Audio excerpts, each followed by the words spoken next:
Hello, my name is Rich Howard, owner of Architectural Builders Supply, and this video is to bring you a closer look at the Rockwood number 591-626.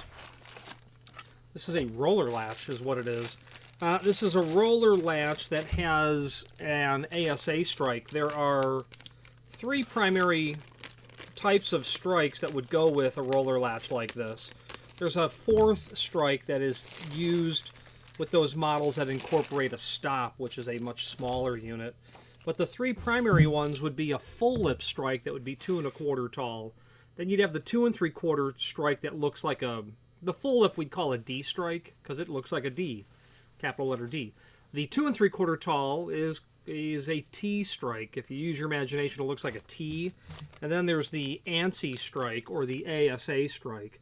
This is the strike that's intended to go into a hollow metal frame. Now, you can put it into a wood frame if you want. It would be atypical for the only reason, I suppose, that there's just more machining to do when you are prepping this. You know, hollow metal frames aren't so easily field machined with a router like a wood frame is. So the standard to have a 4 7/8 strike in a steel frame would be typical, because into this amount of real estate you can fit a latch and a deadbolt from a mortise lock. And a wood frame, you know, if you're going to do a mortise lock, yeah, you're going to be prepping for an ASA strike. But the wood frame can be machined. It can be more easily machined. So that might be why a 2 3/4 T strike or that 2 1/4 full lip would be typical. And as a result, we don't sell a ton of roller latches with an ASA strike, and that's because you're clearly using probably a wood door in a steel frame. Not very common in my experience. So the 591 itself is the body itself is a generic and common item, and their part number will change as the strike changes. So this is a 591. Then we'll look at the cut sheet in a moment, and we'll determine how the part number changes as the strike changes. And the Rockwood is a hallmark of a good piece of architectural hardware. And what I mean by that is, if you look at the ends here, they are ever so slightly beveled. And they're beveled because that will permit, when you mortise the unit to the door and then you fit this to your preparation, it will make an incredibly tight hairline fit all the way around the perimeter. To me, that slightly beveled edge is a hallmark of high-end hardware. And while a roller latch from Rockwood that doesn't cost very much money, I don't know that we'd classify it as high-end, it sure has a feature of what you'll see as standard on items that cost substantially more. So the 591, the principle of this is you can adjust the projection, okay, by changing the setting of these two screws that are here and here. Okay, so you can tailor that projection. The way that works is, as you move those screws, they're going to compress the spring that's here, and they're going to drive this plate holding the roller up or down, however you turn that. And then, of course, the lighter, this is a heavy spring, the lighter spring here will allow that roller latch, I don't know if I can do it with my hand, a little bit, to depress. Well, actually, it's the larger spring that will do that as well. But the fact of the matter is, you get the picture there on how the unit will adjust. I said that backwards. The lighter spring is what's going to adjust that. And the bigger springs are what is going to give you the force that is going to be noticeable when you open and close the door based on the projection of that nylon roller that's there. Screws will be included. You're going to have two like 832 wood metal combination screws, and then the two 1224 machine screws for your hollow metal frame. They're not even providing wood screws for this because of the uncommon nature of seeing this actually installed in a wood frame. If you need wood screws for that, just indicate in the comment field and we'll request that they supply those. 4 7/8 tall. The overall width is about 1 3/8 inches, as you can see. However, strikes are measured from the center line of the screw hole to the edge of the lip, and this is going to be your typical 1.25 inches. Okay. Obviously, that recessed area there is meant to mate to the roller.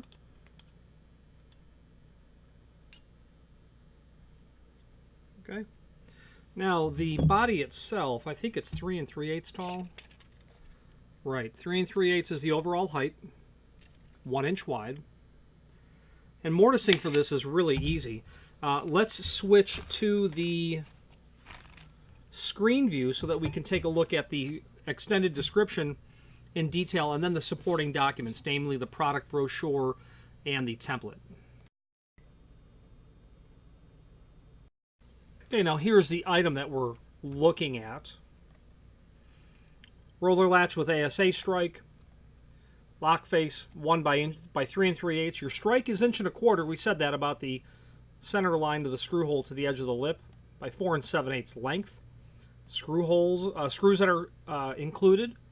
Solid nylon roller for durable silent operation. I wouldn't use the word silent, but it is certainly not necessarily loud, but you do hear it. I've actually had people refuse and reject an installation that they specified of hardware that they purchased from me because they didn't like the sound of the roller latch. So be mindful it's not silent. To most of us we'd call it silent, but the term silent is not a word to use when it comes to a roller latch. The product brochure, let's tackle that first. So your 590, your 591, your 592, the only difference there is the strike. Your full lip strike on the 590, your ASA strike on the 591, then your T strike on the 592. The bodies are all the same. This 590 DA that's here, that's an interesting little guy. Same body, but then you're going to special order this really long strike and define the jam depth,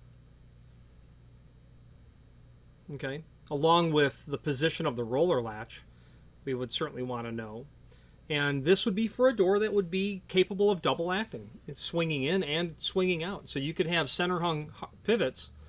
You could have a roller latch to keep the door in the closed position. And the nice thing about that, with the exception of the strike plate, you're not going to see much of the hardware at all. Getting down to the unit that I mentioned earlier with the integrated stop, that's the 593 and its tiny little strike, which is just 2 1/4 long, but only 1 1/8 inches wide. Again, you could use that with center hung pivots because center hung pivots wouldn't have a stop, but this would provide you the ability to stop the unit. Generally, you'll see this installed in the header and this in the top of the door, but it could also be installed in the jamb as well. But I'd prefer it to be out of the way of the opening and stick it up at the header.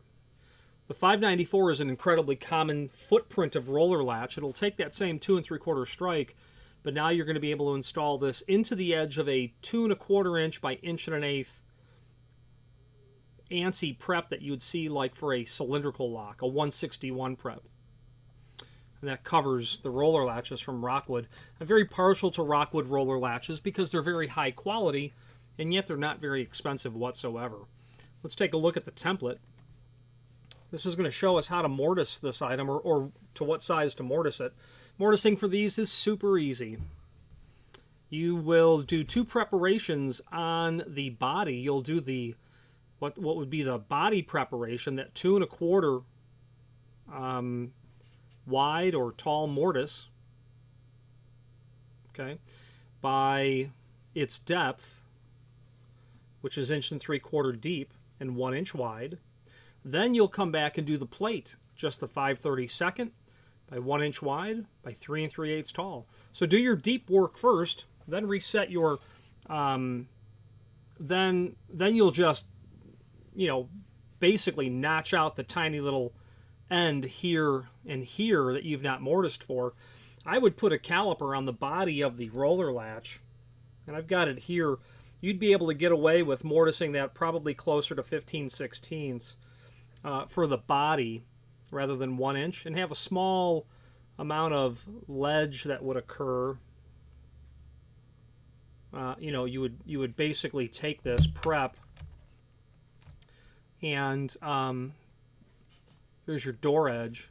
You would do your plate, and then you would do your body. You know, like that. Where this is based, you'd put your caliper on it, but that's basically 1 in 15, pardon me, but that is 15/16. Then you would make that, you know, 1 inch if we're looking at it in cross section, because that's the width of the unit. Okay.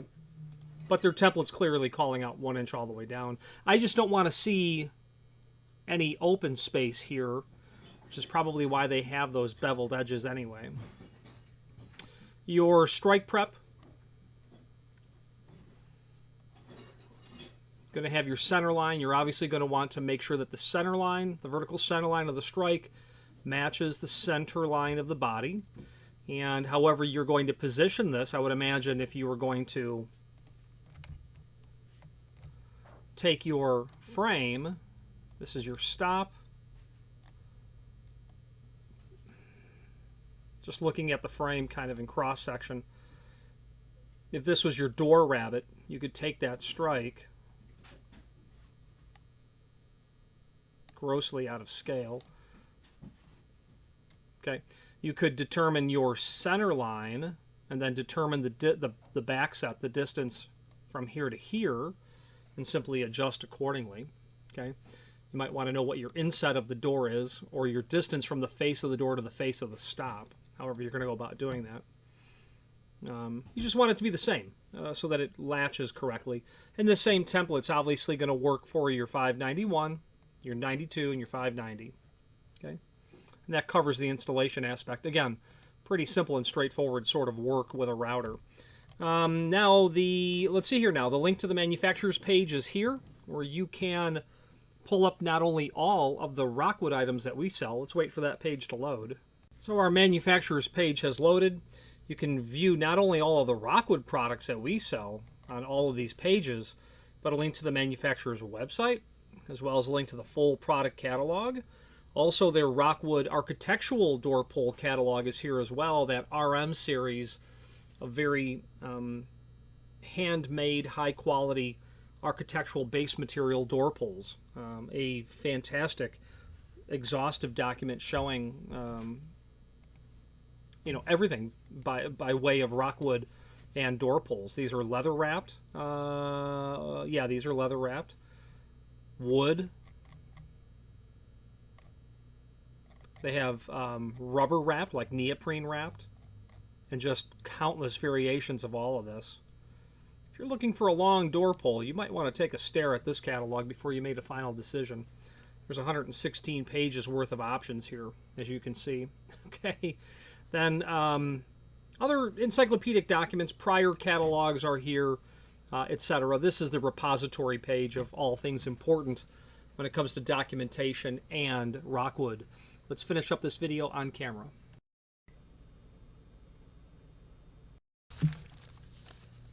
Okay, in conclusion, I'm quite partial when it comes to Rockwood. It's because of a very good, an exceptional quality fit and finish. The stuff just looks good when you get it in your hands. Exceptional customer service. The rare occasion that customer service can't answer the question, they have exceptional technical support. What's most memorable about Rockwood is their incredibly predictable and reliable shipping lead times. Very occasionally they run long, but that is actually the exception when their lead time isn't pretty much 2 weeks all the time.